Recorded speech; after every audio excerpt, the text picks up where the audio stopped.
coming up. The last thing we know is she was staying in a hotel in Buckhead and that it seems to be a crime. From the little information we have, we know she was living alone. She had moved here to make more money as a waitress. For Vault Studios, I'm Will Johnson. You're listening to The Daily Crime.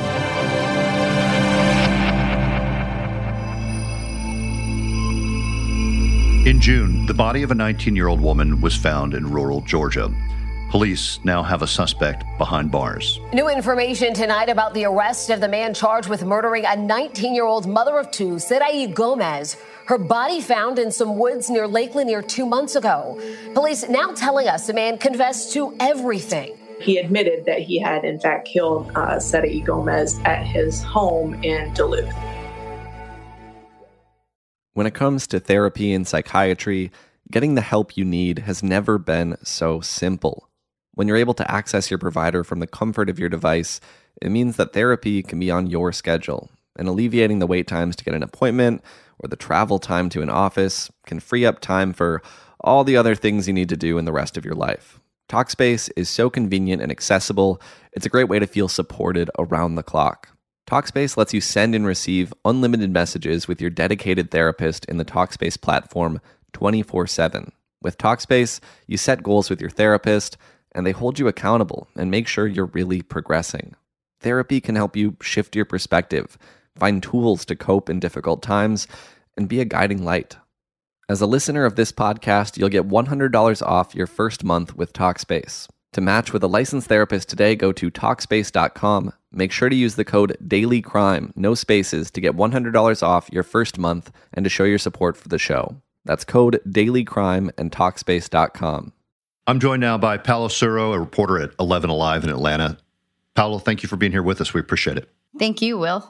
Let's start with this discovery of a body back in June in Hall County, Georgia. First of all, tell us about where that is and where this body was found. Yeah, so it's a kind of strange timeline. So back in June 20th, the Hall County Sheriff's Office found a body that they said had been decomposing for quite some time in a very wooded area. A lot of people know Hall County for Lake Lanier, so it's very near Lake Lanier, Flowery Branch Bay. And back when they found this body, they released a sketch of this victim that was found. So all we had for a long time was just a sketch of a woman. And they also released pictures of what seemed to be like a nail and something that could help us identify this person. But for a while, we had no idea who this victim was. They also released a sketch of a potential suspect. It was just a man. And we, other than that, didn't have much to go with other than this body had been decomposing in a wooded area. And we had these two sketches, the victim and the suspect. But it wasn't until July 25th, which was over a month after that body was found, that they were able to identify it. And early on, when they had this sketch of a suspect, they assumed this was a homicide. Did they say that? So back then, all they said was we're looking into what occurred. They didn't really give us a lot of information.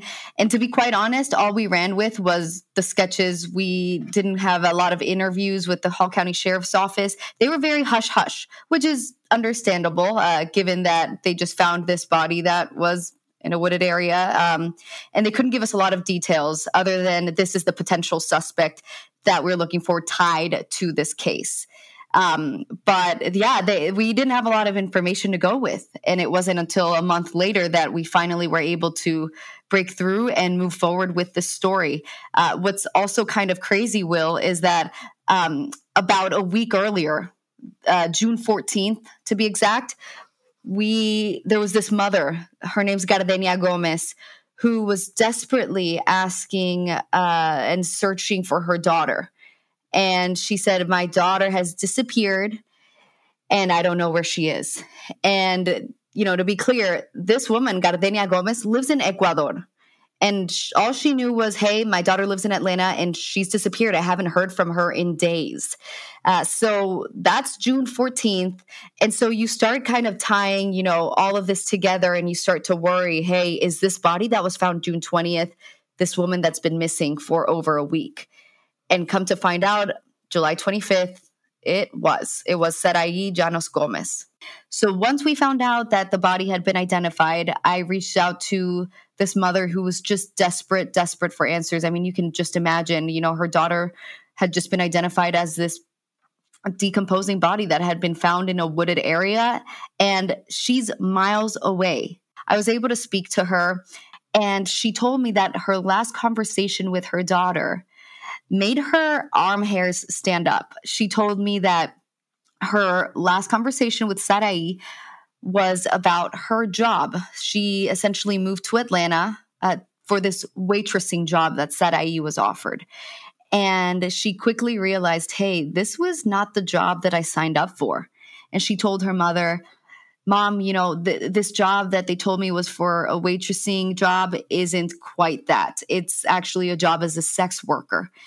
And Gardenia tells me, I'm worried because Sarai told her boss, who Gardenia says was a Russian woman, that she wasn't going to take it. She turned down the job as a sex worker. And that's the last conversation she has with her daughter. So Gardenia reaches out to the Ecuadorian consulate in Atlanta. So that's how we kind of start connecting the dots of there's this missing body, there's this missing girl who is originally from Ecuador. They look to be the same age. And that's when, you start putting all the pieces together. And then once the body was identified, that's when we were able to speak with Gardenia Gomez and get more to the story. Que me puedan ayudar. She moved to the U.S. from Ecuador and they kidnapped my baby.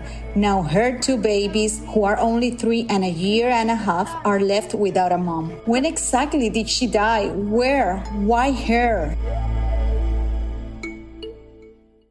And so this mother learns in July of this year that it's her daughter who has been found. And at that point, do investigators say anything more about a cause of death, the investigation, or the search for a suspect? Yeah, so they tell us that she was stabbed to death, is what we know.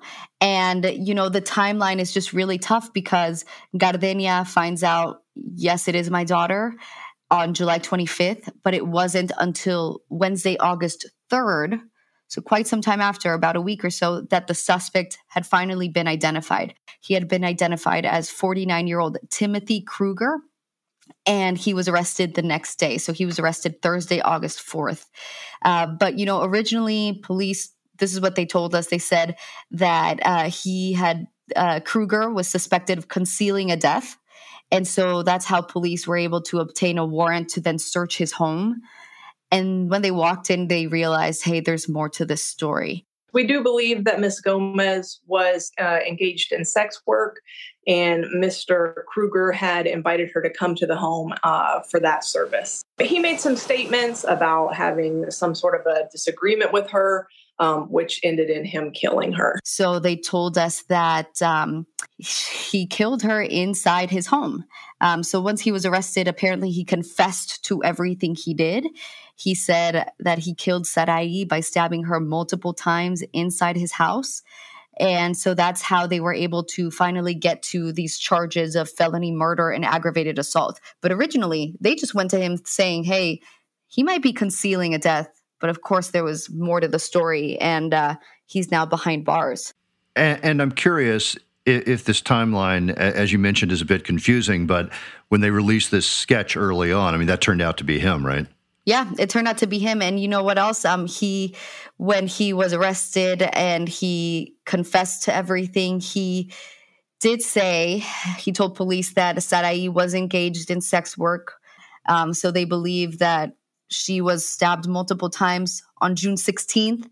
And then 4 days later, her body was found in the woods. What is next for this suspect? He is behind bars and I imagine has hearings if they haven't happened already. He is currently facing charges of felony murder and aggravated assault. I know also the other part of the story is what's next for this mother, for Gardenia, because Gardenia has been taking care of Sarai's 2 kids. Sarai is a mother of 2 children. One's a 3-year-old. The other one's a 1.5 years old. These are young kids who now become orphans, as Gardenia told me. They are now orphans, and she doesn't know what to do with these two children, her grandkids. She also is trying to get closure on what happened from still miles away. So when I was able to talk to Gardenia, I also interviewed Luis Ventimilla. He is with the Ecuadorian consulate here in Atlanta. He's actually the one who had to call Gardenia and tell her, hey, your daughter has been found dead. She was identified. And so they're working together now to see if they're able to send her body to Ecuador.